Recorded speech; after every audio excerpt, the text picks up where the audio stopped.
Yo, what is up, guys? This is RizzyPOW, and we are here with week 4 of the MPL NFE Off Season League. So, today we're going to be going up against Just a Weavile, and actually this is a really important match for this league because it essentially determines who goes to playoffs. Because if I win, then there's a really good chance for me to go to playoffs, and if he wins, then there's a really good chance for him, and it's going to be either one of us. It's looking like to be like that. So that means this is a really big game. So pretty much whoever wins this, there's a really good chance they're going to go to playoffs. It's going to help them a lot. So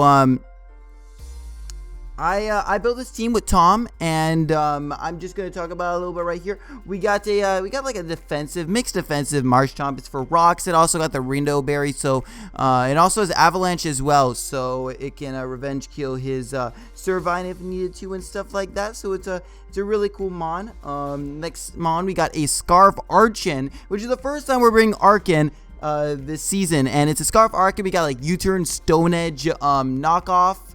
And I think, I don't remember the last move, but it didn't come into effect, so it's fine. So the next mon is a Scarf Roselia, and this is because it revenge kills and even switches in on Servine. It revenge kills Croconaut +1.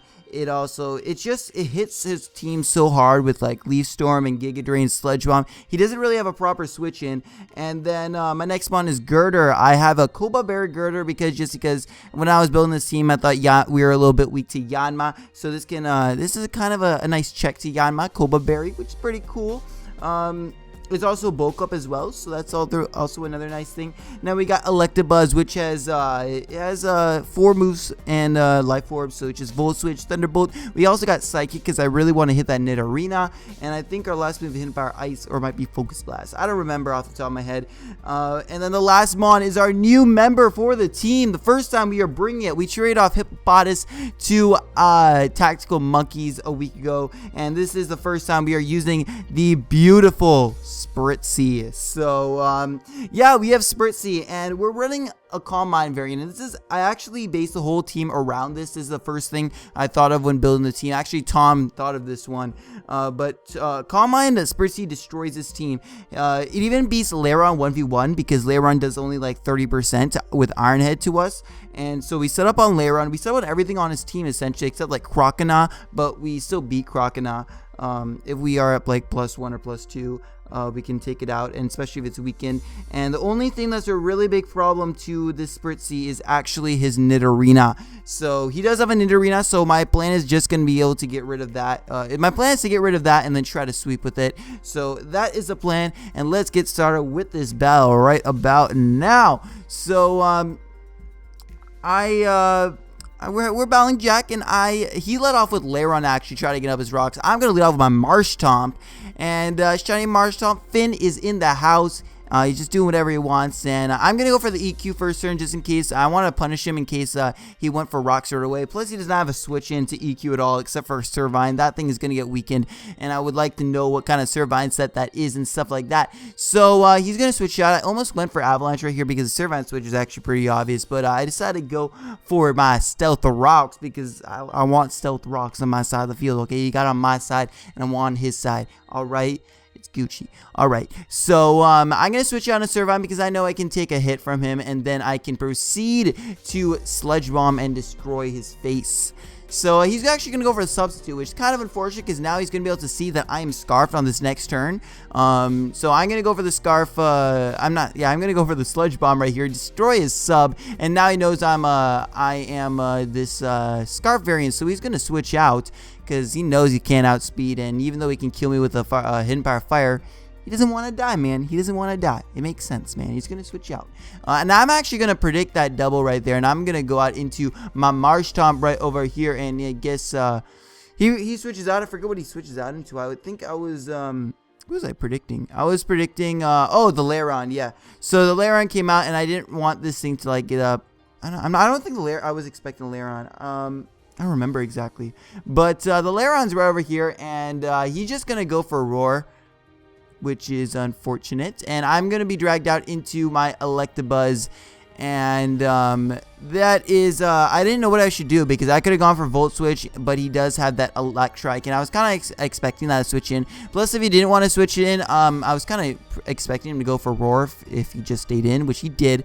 So he went for double Roar right there, and I'm going to be able to go onto this thing, so that means I can revenge kill this thing. I can get a Giga Drain off, and I can get some nice health back, which is really, really nice. And I actually get quite a bit of health back just because Roselia has a piss poor HP stat, and Lairon has a pretty good HP stat, I think. I don't know. But Lairon got out of the way, is gone. It wasn't a big deal because Lairon kind of gets destroyed by my team, so it wasn't even that big of a deal. I think everything like destroys it. Yeah, I don't think he can switch into anything on my team with Lairon, so that's not even that big of a deal. He's gonna go on this thing, and I know I completely wall this thing. Even if he carries Hidden Power Grass, I have the Rindo Berry, and I can now take it out with an EQ if he does decide to have Hidden Power Grass, but he doesn't. He's going to switch out. He's going to go out into this thing. Almost went for Avalanche again, but I just decided to go for EQ. It's kind of the safer play. Yeah, so that's going to do quite a bit of damage off, and he's obviously going to go for the sub next turn because he can, and I'm going to switch out into Roselia. Yeah, I was going to switch out to Roselia, and then he can go for a Hidden Power Fire after that, and take me down to like a really low amount, especially because he got rocks on his side of the field. So yeah, he's gonna go get that sub up, and I'm gonna break the sub this next turn with the Scarfed Sludge Bomb. So I'm gonna take out his sub right here, and that is that's pretty cool, man. That's pretty cool. And he's gonna go for the Hidden Power, assuming fire. It could be ice. I don't know what it was. Honestly, I'm not sure. Probably fire, but yeah, so he's going to switch out right over here. He's going to go out into this Nidorina, which is fine with me. I'm locked in a Sludge Bomb, and even if I switch out, I'm going to be taking a ton of health. I'm going to die because of rocks. So I'm just going to spam Sludge Bomb versus this thing because that does quite a bit of damage, and this thing is the only thing in my way of sweeping with Spritzy. So I'm just going to try to kill this thing with Sludge Bomb. He's going to go for Hone Claws, which is kind of interesting. Hone Claws is pretty cool, actually. But I knew that anyway that my Marshtomp could take any hit from this thing. He wouldn't be able to... my Marshtomp could take anything unless he got like up to like +4, but I knew he couldn't get a +4 because Sludge Bomb is doing a ton of damage to him. So he's going to go for another Hone Claw, so I think he's at +2/+2 right now, and I think this next turn he's going to go for the Protect. As he does, he goes for the Protect right over there, and he does carry the Sucker Punch. I was kind of expecting that because the way that he was playing, trying to get these Hone Claws up. So he does go for the Sucker Punch this next turn, and that is going to take out my Roselia. Poor Roselia, which makes me a bit weak to Servine, so I'm kind of scared of Servine, but we should be fine. I was thinking we do still have a Scarfed Arcan for it, so we do have some checks and stuff. But I'm going to go out into my Marshtomp because Marshtomp takes anything, and I can destroy this thing with an Avalanche just in case he switches into Marshtomp again. And yeah, so Nidorina is gone, which means that's the biggest threat to my Spritzy. So I am pretty happy about that. We're looking at a pretty nice situation. Now I'm going to sack off my Marshtomp because it's at a really low amount of health. The Riddleberry Pops doesn't really mean anything, but Servine's kind of a threat. I don't have a proper switch into it, and yeah, so that's pretty much it. I'm not going to go to Arcan because that's my only revenge killer, and I was kind of expecting maybe not to expect two Scarfers in a row, so I just went for U-turn. If he did decided to take the precaution and switch out, then I would get some switch initiative, which he did not, so that is going to die, and Arcan's going to get its first kill, which is pretty amazing if you ask me. But my Electra, this thing is going to come out, and if he was an SD variant, this could be kind of scary, but I'm going to switch out into my Spritzy anyway, and you're going to see he's going to go for a weird move. You're going to see this. He's going to go for Rollout, and I'm not sure why he brought Rollout when SD Sandshrew was a thing, because that SD Sandshrew was actually could have really pressured me right there, but he decided to carry Rollout, which is perfect for me because that means Spritzy just sets up all over this Sandshrew. So I guess that's cool. I get like a couple Calm Minds up for free, and I literally now we can sweep after maybe like another one after that.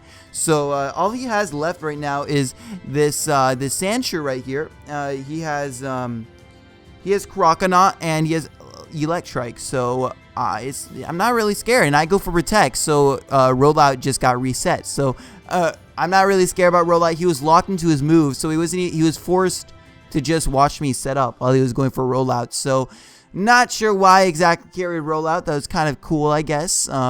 Rollout Sandshrew, I guess that's pretty cool. But I can just set up all over this thing. He does have the knockoff, which is pretty unfortunate, not gonna lie, because now I lose my Eviolite, which means that I really need to be at a good amount of health, because that Croconaw does now, after the Eviolite's gone, it does like 60 to 70% with a Sheer Force Life Orb boosted Waterfall. So I have to make sure I'm a good amount of health so I can kill that thing after I finish setting up and everything, and beating this Sandshrew to death. And he's just gonna stay in and just let me set up on him, which is alright with me. I'm fine with that. I wouldn't mind getting up to +6. That is pretty cool. So I'm just gonna go for Calm Mind. I think I honestly only end up going up to +4 because that's all I really needed. I one-shot everything. The only threat was like Electrike. That, like, the only reason I'd be raising my SpDef is for that. And Electrike isn't even that big of a threat to Spritzy. Like, it really is. I didn't even need any SpDef boost to take on Electrike. But I'm gonna go for another Wish. You're gonna see in this turn, I actually finally decided to go for the Moonblast, and he's gonna go to Electrike. I'm not sure why I decided to go on this. I thought a better play would have been Croconaw, but I mean, it worked out for him obviously, because if he went to Croconaw, his only way of beating this thing would have been gone. I'm gonna get that Wish back, and now I'm at a full amount of health, and he's just gonna go onto this thing. I'm not sure why he went back onto this thing. He should have probably gone out into his Croconaw, because I don't have an Eviolite, because he can go, since I don't have an Eviolite anymore, he can go for the Waterfall, and then I would have been a low amount of range where I think EQ might have been able to revenge kill me. I'm not sure about that, but he's not gonna go out into his Croconaw. And actually, no, even after that EQ damage, he wasn't able to revenge kill me. So I don't think he could have done anything. So yeah, I'm going to be able to take out his Croconaw with a +4 Spritzy. And Spritzy just wrecked shit in that game, because Spritzy is an amazing, beautiful little, I don't know what the hell it is. It's like a beak. I don't know what the hell it is, okay?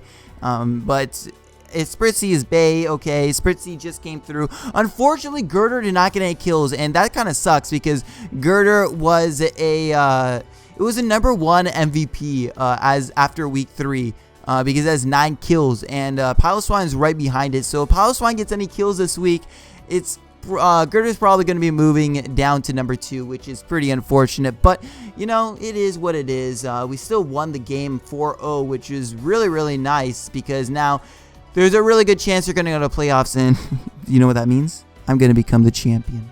Alright, so I think I can actually become the champion. There's not too much. I mean, we'll see. We'll see. I might be able to become the champion of this. So I hope you guys enjoyed it, and I will see you guys later. Peace.